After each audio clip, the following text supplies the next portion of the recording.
Welcome to lab number 2, projectile motion. The purpose of today's lab is to analyze motion in 2 dimensions. You will then be able to draw conclusions regarding the dependence or independence of horizontal motion on vertical motion and vice versa. A projectile is any object that once projected or dropped continues in motion by its own inertia and is influenced only by the downward force of gravity. We will be assuming that our projectiles are not affected by air resistance, drag, or friction.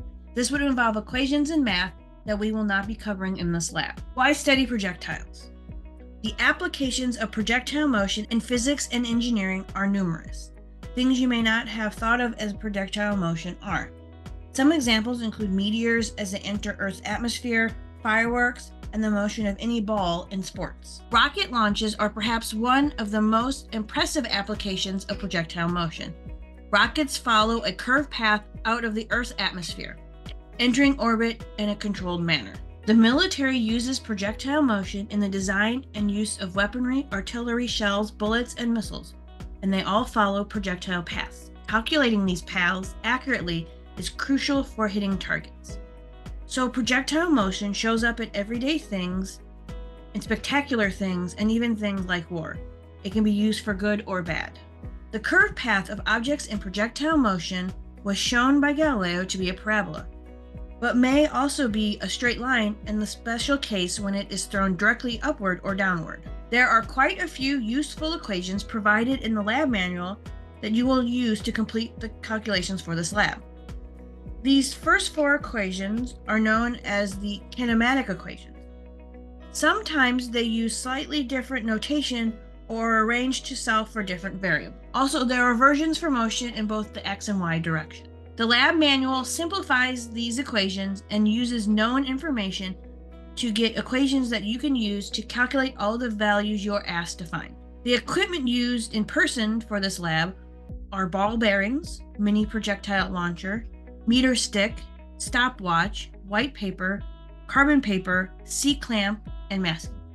The launcher would be attached to a table in the lab and several measurements would be taken before any balls are launched.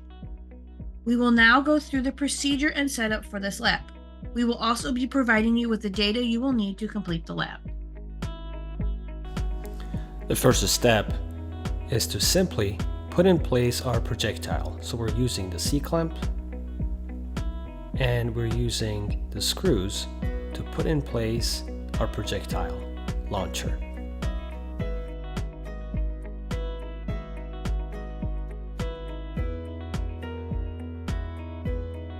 Then we have to make sure that it is level to the ground.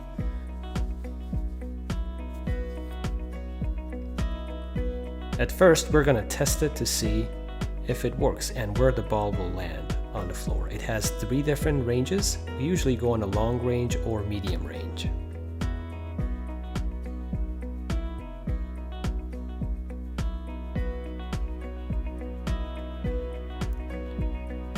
Once we think where the ball will land on the floor, we're going to tape a white sheet of paper to the floor.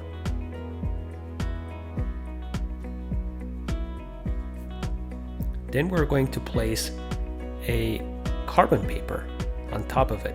So whenever that the ball is hit the carbon paper, it'll leave a mark on the surface of the white sheet of paper.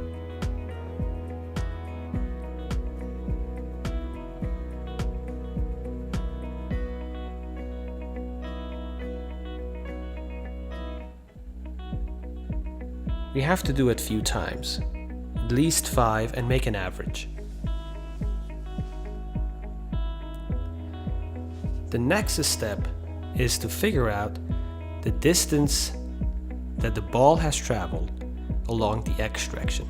In order to do that, we need to measure the distance from the bottom of the launcher point, which we are using a tape to measure, the distance between that point exactly on the bottom of the launcher to the point where the ball has hit the white sheet of paper. This would be the displacement along the x direction. If you do it a few times, then you have to make an average.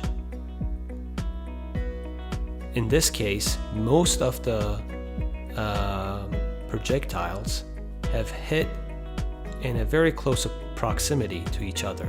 So it's very easy to make an average. In a lot of cases, this could not be the case. Next, we have to measure the height of the launcher. In this case, from the floor all the way to the middle of where the ball is leaving the launcher. In this first part of the experiment, we're going to measure the velocity. So the goal of the first part of the experiment was to measure the velocity of the launcher. The second part of the experiment, we're going to slightly tilt it to something between 20 to 60 degrees. In this case, 30 degrees above the horizontal. We're going to do the same experiment again, but this time we expect the ball to land in a different place. We do it 10 times and we make an average.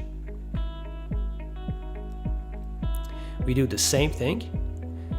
We do need to measure the height again because we are with an angle right now, 30-degree angle. So we will have a different height for the second part of the experiment.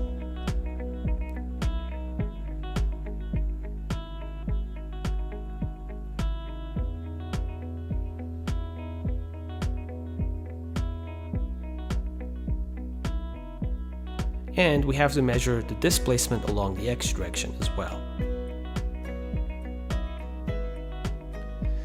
Part 2 of the experiment, the goal is to figure out the displacement along the x direction theoretically and compare it to the experimental values we're getting.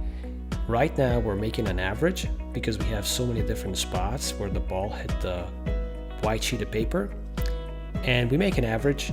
We want to compare that value, that average value, with what the theoretical or the theory is telling us where the ball should be at.